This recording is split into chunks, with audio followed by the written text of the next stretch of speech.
ایجنسیاں کہتی ہیں گلگت بلتستان کے اندر سیاست نہیں ہو سکتی. یہ دھرتی ہماری ہے، یہ کسی جنرل اور کرنل نے فتح نہیں کی.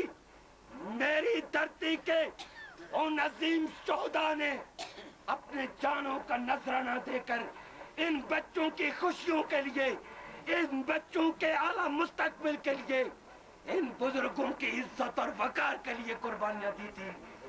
یہ کسی اسلم بیگ، یہ کسی عبد الوحید کا آزاد کیا ہوا ملک نہیں ہے. یہ ملک کرنل حسن کے آزاد کیا ہوا ہے. یہ ملک اس دھرتی کے عظیم شہیدوں کا آزاد کیا ہوا ملک ہے، جسے وزارت امور کشمیر اور پاکستان کے حکمران طبقوں نے غلام بنا دیا ہے. آئیے مل کر عہد کریں کہ سچ کی خاطر، سچ کی بالادستی کے لیے، سچ کے حصول کے لیے قربانیاں دیں گے. کیونکہ سچ دوستوں میں تمیز کرتا ہے، دشمنوں میں تمیز کرتا ہے. اور سچ کا پیمانہ کیا ہے کہ آپ یہ ملک، اس ملک کا محب وطن شہری کون ہے اور اس وطن کا غدار شہری کون ہے، جو اس دھرتی کے لوگوں کے حقوق کے لیے، جو مادر وطن کی وحدت کی بحالی کے لیے، جو انسانوں کی عزت، عظمت اور وقار کے لیے جدوجہد کرتا ہے، آپ کے اقتدار اعلیٰ کے لیے جدوجہد کرتا ہے. تاریخ کہتی ہے کہ وہی شہری محب وطن شہری ہے. اور جو وزارت امور کشمیر کے ٹکڑوں پر پل کر اس دھرتی کے انسانوں کے سر گن کر سودا کرتا ہے، تاریخ کا کھلا فیصلہ ہے. یہ بات کسی کو پسند ہو یا نہ ہو، تاریخ اسے محب وطن شہری نہیں کہتی. دوسری جانب میں نے آپ کے سامنے قرآن پاک کی ایک آیت کریمہ اور تلاوت کی تھی کہ ان اکرمکم عند اللہ اتقاکم. رب واضح واشگاف دو ٹوک الفاظ میں بیان کر دیتا ہے کہ میرے نزدیک کوئی عالی شان کوٹھی والا، پجارو گاڑی والا، دنیاوی جاہو حشمت رکھنے والا قابل عزت اور احترام نہیں ہے، بلکہ میرے نزدیک وہ قابل عزت اور احترام ہے جو متقی ہے. اور متقی کی تشریح کیا ہے؟ سچ بولنا متقی کی نشانی ہے یا جھوٹ بولنا؟ وعدہ کر کے وعدے کو نبھانا متقی کی نشانی ہے یا وعدہ کر کے وعدے کو توڑ دینا؟ انسانوں کو حقوق دینا اتقا ہے یا انسانوں کے حقوق پہ ڈاکہ ڈالنا؟ انسانوں کو تعلیم، علاج، معالجے اور شعور حاصل کرنے کی سہولتیں پہنچانا اتقا ہے یا ان کو بے بہرا رکھنا، ان کو تعصب زدہ زہر آلودہ بنانا متقی ہے؟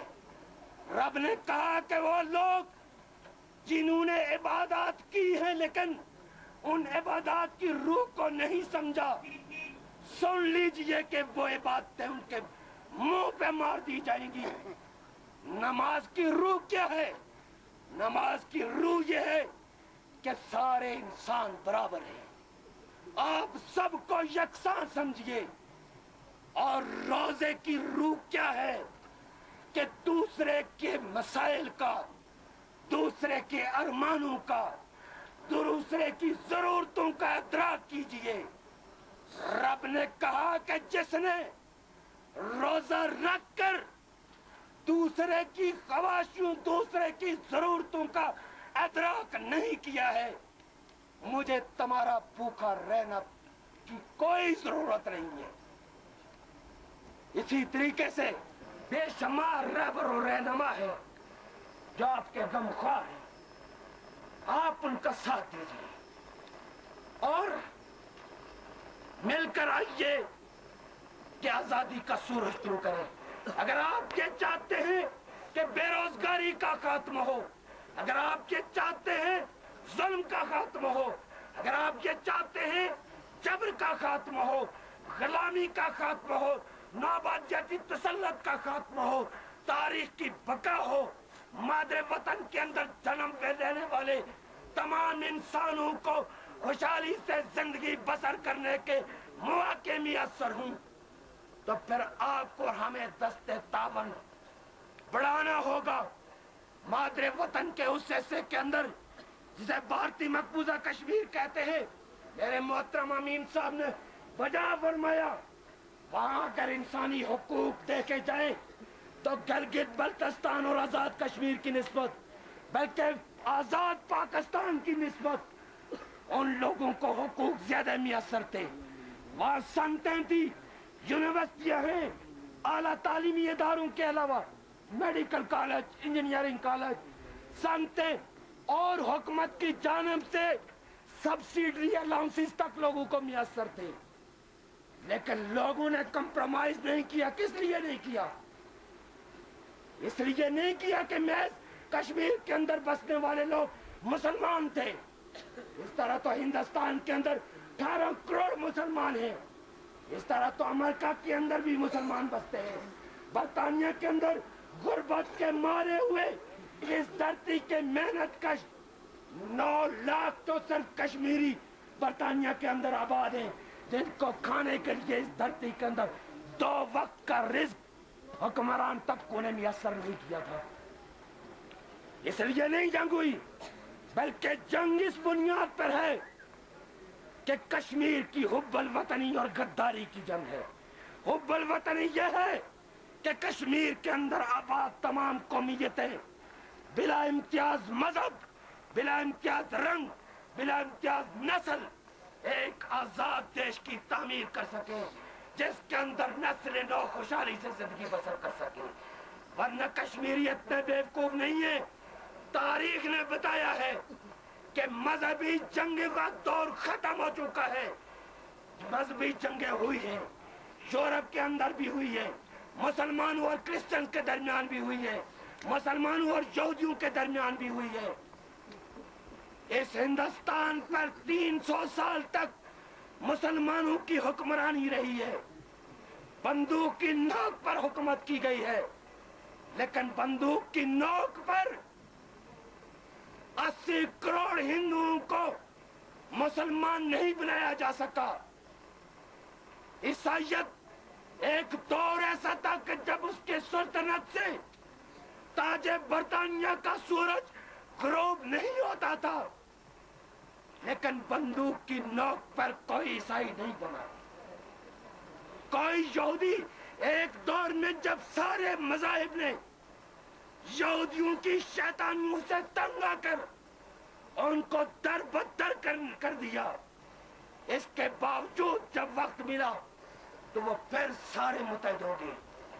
और आज भी याद रखिए कि कोई फिरका चाहे कितना बड़ा ताकतवर हो, वो कमजोर से कमजोर फिरके को भी, नई से नई फिरके को भी बंदूक की नोक पर अपने फिरके के अंदर शामिल नहीं कर सकता। इसलिए मजहबी जंगों, फिरका वाराना जंगों का दौर खत्म हो गया है।